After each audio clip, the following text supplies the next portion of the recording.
படுத்துவோமா? ஆமேன் ஆமேன்.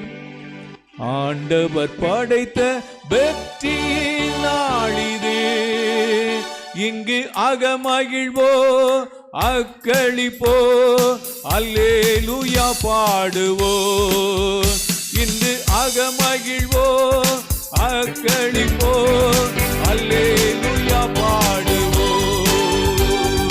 அல்லேலூயா தோல்வி இல்லை, அல்லேலூயா வெற்றி உண்டு, தோல்வி இல்லை, அல்லேலூயா தோல்வி இல்லை, அல்லேலூயா வெற்றி உண்டு.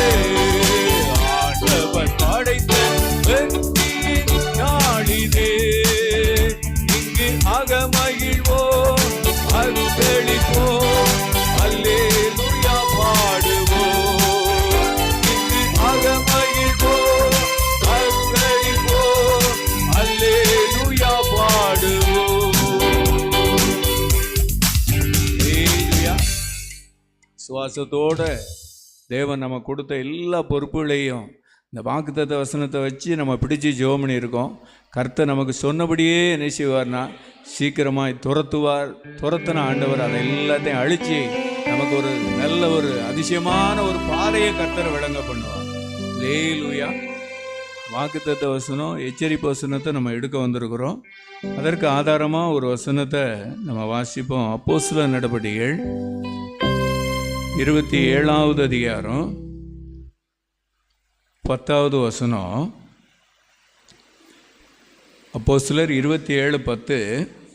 மனுஷரே, இந்த யாத்திரையினாலே சரக்குக்கும் கப்பலுக்கும் மாத்திரமல்ல,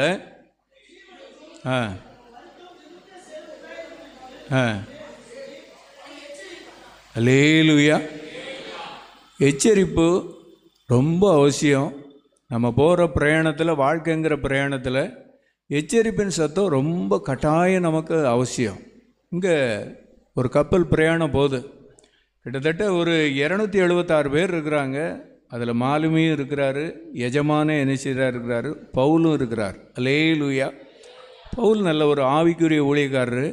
அவர் எச்சரிக்கிறார், இந்த பிரயாணம் வேண்டாம், இதில் நிறைய ஜீவனுக்கும் வருத்தமும் மிகுந்த சேதமும் உண்டாயிருக்கும் என்று காண்கிறேன் என்று அவர்கள் சொல்லி அவர்களை இப்படிப்பட்ட ஒரு எச்சரிப்பு வசனத்தை தான் கர்த்தர் நமக்கு என்ன செய்ய போகிறார், தரப்போகிறார்.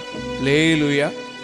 அப்போ இந்த எச்சரிப்புக்கு கீழ்ப்படிந்து அந்த பிரயாணத்தில் அப்படியே நின்றிருந்தா எந்த சேதமும் நெஞ்சிருக்காது, வந்திருக்காது. பாருங்கள், இந்த எச்சரிப்பை மீறியும் அவங்க என்ன செய்கிறாங்க,